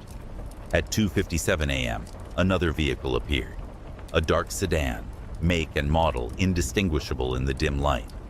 It pulled up to pump 1, but remained running, headlights illuminating nothing but the empty road ahead. After nearly 2 minutes, the engine shut off, but no one emerged. Alex watched the vehicle through the window, unease growing as the minutes ticked by. Store policy required that customers prepay after midnight, but she was reluctant to use the intercom to remind the driver. Something about the silent car, its windows tinted too dark to see inside, felt wrong. At exactly 3 a.m., a figure finally stepped out, tall and thin, wearing a dark suit despite the warm night. The overhead lights caught his pale face as he looked directly at the store, at Alex, with an intensity that made her step back from the window. Instead of approaching the pumps, he walked directly to the store entrance, movements fluid yet somehow mechanical. The bell chimed as he entered, bringing with him the smell of something burnt and chemical. "Good evening," he said, his voice oddly flat. "Lovely night for a drive." "Sure is," Alex replied, maintaining a professional tone despite her discomfort. "Can I help you find anything?" The man smiled, a movement of lips that didn't reach his eyes. "Just browsing for now." He moved through the store with that same fluid precision, examining items without touching them. Alex remembered Frank's warning, don't look directly at his face. Yet she found her gaze repeatedly drawn to him, noticing details that heightened her unease. His suit appeared expensive, but outdated in style. His hair was perfectly combed without a single strand out of place, despite the humidity. Most unsettling, his skin had an unnatural pallor, that the fluorescent lighting only emphasized. When he finally approached the counter, he carried nothing. "Tell me, Alex," he said, using her name though she'd never introduced herself. "Do you enjoy working here alone at night? All these empty hours, with just your thoughts for company?" The personal nature of the question confirmed Frank's warning. "It pays the bills," she answered vaguely. "Did you need something specific tonight?" He tilted his head slightly, the movement too smooth. "I need directions, actually. I seem to have taken a wrong turn. I'm looking for the Walker residence, Frank Walker. Do you know him?" Alex's pulse quickened. "Can't say that I do." "Strange. He mentioned stopping here earlier. Said the attendant was quite helpful." The man's eyes, too dark, pupils too large, studied her face. "Are you certain you haven't seen him? Older gentleman, gray beard, drives a pickup truck?" "We get a lot of customers," Alex said, fighting to keep her voice steady. "Hard to keep track." The man's smile widened fractionally. "Of course. Understandable." He glanced at the security camera. "Is that recording currently?" "Yes. Company policy." "Interesting." He turned toward the window, scanning the empty parking lot. "No other vehicles here. You walk to work tonight?" "My car's around back. Employee parking." Another lie. He nodded as if confirming a theory. "Would you mind checking something for me? My vehicle seems to be running rough. Perhaps you could come take a look. Tell me if you hear anything unusual in the engine." Frank's final warning echoed in Alex's mind. Don't invite him inside if he's waiting at the pumps. The reverse, it seemed, applied as well. "I'm not allowed to leave the register," she said firmly. "But there's a mechanic in Tucker's Mill who opens at 6 a.m. Might be worth waiting for a professional opinion." The man's expression didn't change, but the air around him seemed to cool noticeably. "That won't be necessary. I'm sure I'll find my way eventually. We all do in the end." He turned to leave, movements still unnaturally precise. At the door, he paused. "One last question, if you don't mind. What year were you born, Alex?" Her instinct screamed danger. "I really couldn't say," she replied, deliberately ambiguous. For the first time, his smile faltered, revealing something else beneath the carefully maintained expression, something hungry and ancient. Clever girl. Frank chose well this time. Before Alex could process his words, the bell chimed as he exited. Through the window, she watched him return to the sedan. Instead of getting inside, he walked around it once, trailing his fingers along the surface in what almost looked like a caress. Then he opened the trunk, leaned in for several seconds, and finally took the driver's seat. The sedan backed away from the pump and turned onto Old Mill Highway, the road that would lead past the salvage yard and eventually to the abandoned mill that had given the highway its name. No one lived out that way anymore. The last residents had moved after a chemical spill contaminated the groundwater decades ago. Alex's hands trembled as she reached for her phone. Who would she call? What would she say? That a strange man had asked personal questions and then left? That a truck driver had warned her about someone who wasn't human? It sounded ridiculous even to her own ears. Before she could decide, headlights appeared again, the same pickup truck from earlier. Frank pulled alongside the building rather than the pumps, parking where he could see both the highway and the store entrance. The bell chimed as he entered, his expression grim. "Did he come?" he asked without preamble. Alex nodded. "Just like you said. How did you know?" Frank sighed heavily, removing his cap to run a hand through his thinning hair. "Because I've seen this before. Once a year, always in late August, always just before 3 a.m. He comes looking for someone." "Who?" "Someone vulnerable. Someone alone." Frank's weathered face showed genuine concern. "Someone like my daughter, 20 years ago." She worked the overnight shift here, when the place was called Pete's Gas and Go. One night, she didn't come home. Her car was still parked out back. Register was untouched. No signs of struggle. She just vanished. Alex felt a chill despite the summer heat. "I'm sorry, but police investigation went nowhere," Frank continued. But a customer reported seeing her talking to a man in a dark suit just before she disappeared. Man drove a black sedan, asked a lot of personal questions. "Why are you telling me this?" "Because it keeps happening. Not every year, but often enough. Different stores, different towns, but always the same pattern. Always late August." He fixed her with an intense gaze. "I've been tracking him, trying to stop him. Tonight I got lucky. Spotted his car on Route 80 and followed from a distance. When he turned toward Half Moon, I knew I had to get here first." Alex glanced at the security monitor, now showing only static. "What does he want?" "I don't know exactly, but after my Emily disappeared, I started researching. Found cases going back decades. Night shift workers vanishing without trace, always after reporting a strange customer." Frank lowered his voice. "The few witnesses who've seen him more than once say he doesn't age. Same man, same suit, decades apart." "That's impossible," Alex whispered. "So is a man who knows your name without being told. A man whose reflection doesn't quite match his movements. Did you notice that in the security mirror?" Alex hadn't, but the suggestion sent another wave of unease through her. "What do we do now?" "Now I follow him, like always." Frank replaced his cap. "But first I make sure you're safe. My truck's outside. I'll wait until your shift ends, then follow you home if you want." The offer should have been creepy coming from a stranger, but Alex found herself nodding gratefully. Something about Frank's worn face, the genuine pain when he mentioned his daughter, rang true in a way the suited man's perfect smile hadn't.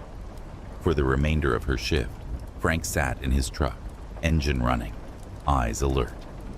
No other customers came. At 7 a.m., her replacement arrived, a middle-aged woman named Doris, who commented on Frank keeping watch again with a sad smile that suggested she knew his story. As Alex walked to her car, Frank pulled alongside. "He went to the old mill," he said through his open window. "He always goes somewhere abandoned, somewhere forgotten. I'll check it out after I see you home safe." "You shouldn't go alone," Alex said, surprising herself. "If he's dangerous." "Been doing this for 20 years, Frank interrupted gently. "Besides, he's always gone by sunrise. Leaves nothing but cold spots and questions." He handed her a business card with a phone number handwritten on the back. "That's my cell. Call if you ever see him again, day or night." Alex took the card, oddly touched by this stranger's concern. "Thank you, Frank." She allowed him to follow her home, waving as he drove away toward whatever vigil he kept for his long-missing daughter. Inside her apartment, exhaustion finally caught up with her. She collapsed into bed and fell into troubled dreams of endless roads and a man whose smile never reached his eyes. The next evening, before her shift, Alex drove to the local library and searched newspaper archives. She found the article easily. "Local woman missing. Police seek information." Dated August 30th, 1999. Emily Walker, 23. Last seen working at Pete's Gas and Go on County Road 17.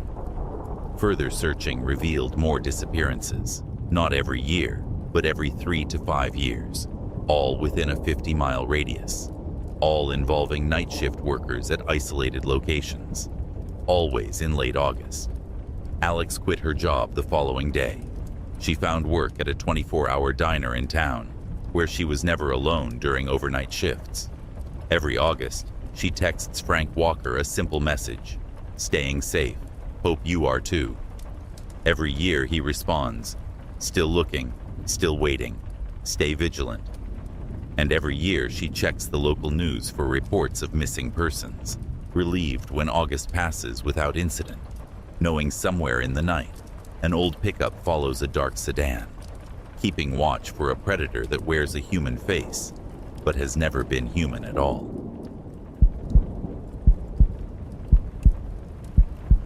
The Midnight Express station stood as the only sign of civilization along a 50-mile stretch of Highway 47 in western Nebraska.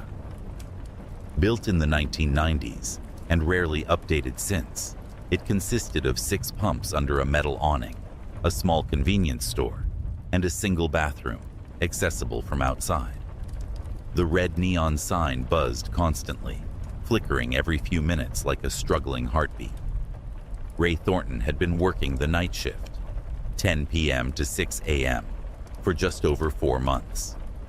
Recently returned from military service and struggling with insomnia, he found the isolation therapeutic. Most nights brought only a handful of customers, truckers needing diesel, locals working odd hours, and occasional travelers who'd miscalculated their fuel needs. On the night of October 17, 2021, an early winter storm had settled over the region. Snow fell in thick, lazy flakes, accumulating rapidly on the empty parking lot. By 1 a.m., Ray had served exactly 2 customers, a trucker who'd stopped for coffee and a local rancher buying cigarettes. The forecast predicted 8 inches by morning, and the highway would likely close until the plows came through. At 1:47 a.m., the store phone rang, its sharp tone cutting through the quiet hum of the heating system. Ray answered with the standard greeting. "Midnight Express, how can I help you?" Static filled the line, punctuated by what sounded like a voice struggling to speak through interference. After several seconds, the words became clearer, a woman's voice, tense with urgency. "Hello? Is anyone there? I need help. My car broke down near mile marker 118. This is Ray at Midnight Express. Are you okay? Are you somewhere safe?" More static, then. "I'm at the call box on the side of the highway. It's so cold, and my phone has no service. Can someone come get me?" Ray frowned. The highway's emergency call boxes had been decommissioned years ago, replaced by cellular service that, while spotty, was deemed sufficient. He hadn't seen a functional call box in the 3 years he'd lived in the area. "Ma'am, are you sure you're at a call box? Those were removed some time ago." A pause. Then the woman's voice returned, clearer now. "That's impossible. I'm standing right in front of it. Box number 47 to 1118. Please, my daughter is with me. She's only 7, and she's freezing." The mention of a child shifted Ray's concerns. Even if the woman was confused about her location, someone needed help. "I can't leave the station, but I can call the sheriff's department. They can send someone out." "No."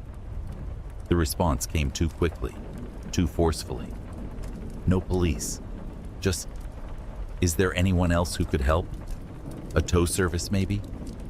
Jensen's Towing is the only service around here, but they don't operate after midnight during storms. The woman's voice lowered, a note of resignation entering her tone. "Then I guess we'll have to come to you. We passed your station about 20 minutes ago. If we walk, we should make it before dawn." "Ma'am, don't do that. It's 17 degrees out there with heavy snow. Walking would be dangerous."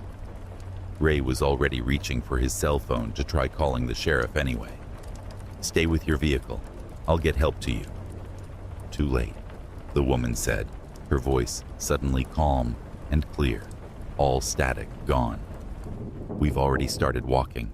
We'll see you soon, Ray." The line went dead. Ray immediately tried calling the sheriff's department, but couldn't get a signal. The landline gave him only a busy signal. Outside, the snow had intensified, reducing visibility to mere yards beyond the windows. Ray kept glancing toward the highway, watching for any sign of approaching figures. At 2:22 a.m., the power flickered, once, twice, then stabilized. The ancient heating system groaned before settling back into its rhythm. Ray checked the security camera feed, confirming it still functioned despite the power fluctuation. The station phone rang again at 2:36 a.m. His colleague Amy's voice warned about scammers on the highway, but her call was suddenly interrupted by the woman from before. "We're getting closer, Ray." At 3 a.m., the security monitor began to malfunction, displaying only snow-like static that occasionally formed shapes, almost resembling human figures. At the edge of the property, Ray glimpsed a tall figure standing motionless, snow gathering on its shoulders. At 3:17 a.m., the phone rang again. Ray stared at it for 3 rings before answering. Midnight Express. "We can see your lights now." The woman's voice was different, flatter, as if reciting rather than speaking naturally. "My daughter wants to know if you sell hot chocolate." The security monitor suddenly cleared, showing the store interior from the perspective of the register camera. In the image, Ray stood at the counter with the phone to his ear. Behind him, visible in the reflection of the store's windows, were 2 figures standing outside in the snow, a woman and a small child, looking in. Ray spun around. The windows showed only darkness and swirling snow. "Where are you?" he demanded into the phone. "Closer than you think," the woman replied. "We need you to do something for us, Ray. We need you to activate Pump 6. The pumps are shut down during the storm. Company policy." "Override it." The woman's voice hardened. "Turn on Pump 6 and authorize it for unlimited flow. Do it now, while you still can." "Who are you? What do you want?" "We want to come in from the cold, Ray. We've been out here so long, decades now, walking this highway since 1978. The date registered immediately. 1978 was when the original gas station at this location had burned down after a freak accident. 3 people had died, a woman, her young daughter, and the night attendant who'd tried to save them. Everything is possible in the spaces between moments, in the minutes between 3 and 4 a.m., when the world grows thin. The woman's voice had taken on an echo quality. "Activate Pump 6, Ray. Let the fuel flow, or we'll have to come inside another way." Ray moved quickly to the emergency shutoff panel, making sure all pumps were indeed disabled. Through the window, he saw Pump 6's display suddenly illuminate, numbers rapidly cycling through dates. 1978, 1989, 2002, 2021. The nozzle lifted on its own, hovering in the air as if held by invisible hands. Gasoline began to spray onto the concrete, forming patterns that resembled walking figures approaching the store. The phone emitted the woman's voice. "We're so cold, Ray. So very cold." At that moment, headlights appeared on the highway, a snowplow pushing through the storm. As it approached the station, the pump display went dark, the floating nozzle dropping back into its holster. The plow driver hurried into the store. "You okay, son?" Dispatch said the emergency shutoff was triggered here. Ray stared at him, then at the now normal Pump 6, visible through the window. "Yeah, just a precaution with the storm." The driver nodded. "Smart. This stretch has a history. Bad accident back in '78. Ever since then, strange things happen during storms." He shrugged. "Highway's closed now. I'm heading back to town if you want a ride." "Thanks. I think I'll take you up on that." As they left, Ray looked back at Pump 6. For just a moment, he thought he saw 2 figures standing beside it, a woman and a small girl, watching him with hollow eyes. Then the snow swallowed the image. The Midnight Express burned to the ground that night. Investigators blamed an electrical fire, though they couldn't explain why the sprinkler system failed or why Pump 6 was found running at full capacity, despite the emergency shutdown. When they rebuilt the station the following year, They installed only 5 pumps. Some traditions, the new owner decided, were best not continued.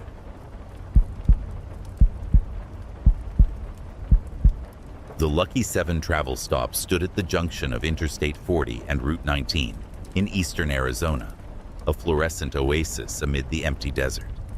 Built in the early 2000s, it offered 8 gas pumps, a convenience store, and clean restrooms for travelers between Flagstaff and Albuquerque.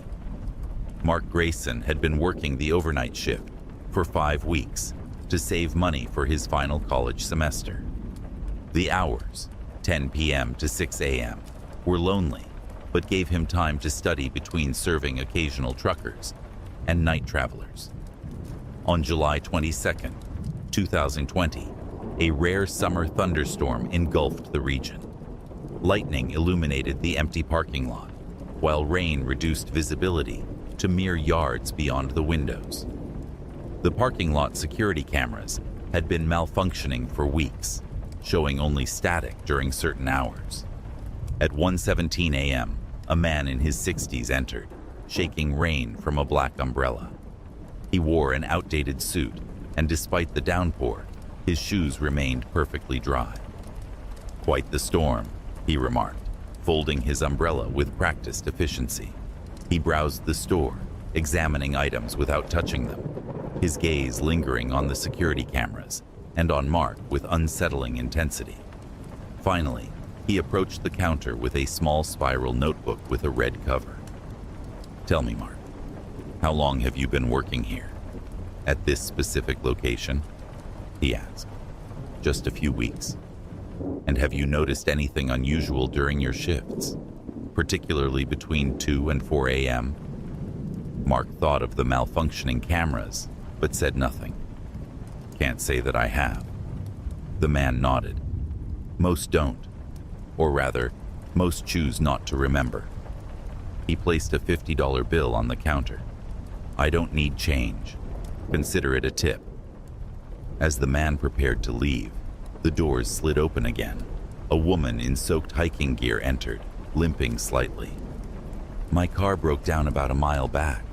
Is there a tow service nearby?" she called. The man in the suit stiffened, exchanging a look of recognition with the woman that suggested adversaries rather than friends. "Remember what I asked? Between 2 and 4 a.m., he told Mark before leaving hastily. The woman watched him go with narrowed eyes. "Was he bothering you?" "No, just a customer." "There's no broken car," she admitted. "That man is dangerous. Did he ask you about anything specific? About the hours after 2 a.m.? She produced a badge. Agent Reese, Special Projects Division, though the logo didn't match any federal agency Mark recognized.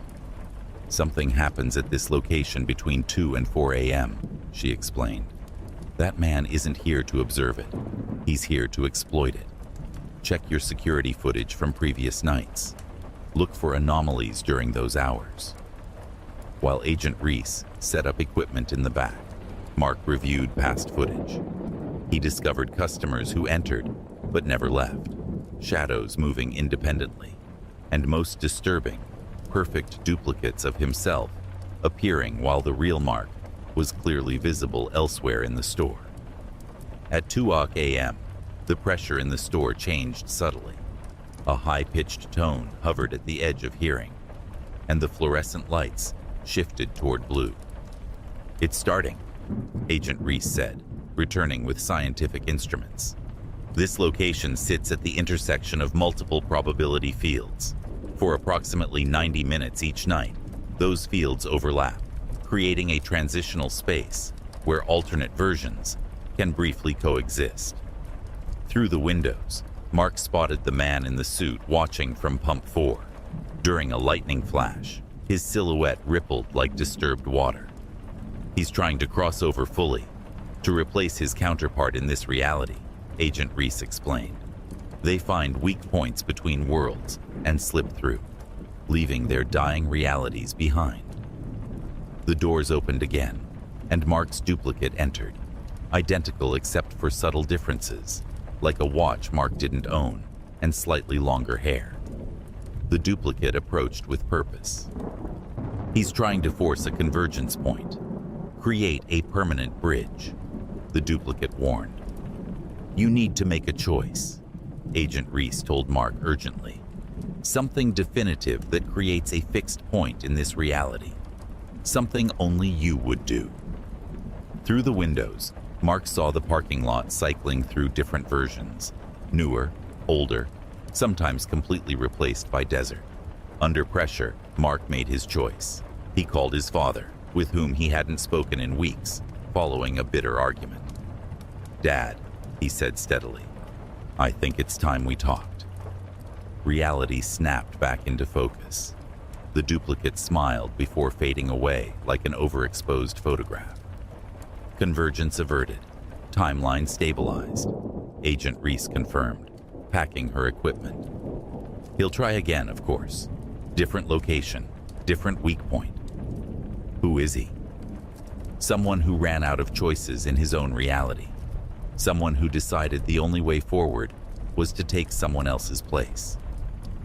Mark quit the job the next day. The manager accepted his resignation without surprise, mentioning that overnight, clerks rarely lasted more than 6 weeks. 3 months later, at another gas station, Mark glimpsed the man in the suit watching him in a reflection. When he turned around, the man was gone. But on his car's windshield lay a small spiral notebook with a red cover, identical to the one from that stormy night, filled with locations, dates, and times, all between 2 and 4 a.m.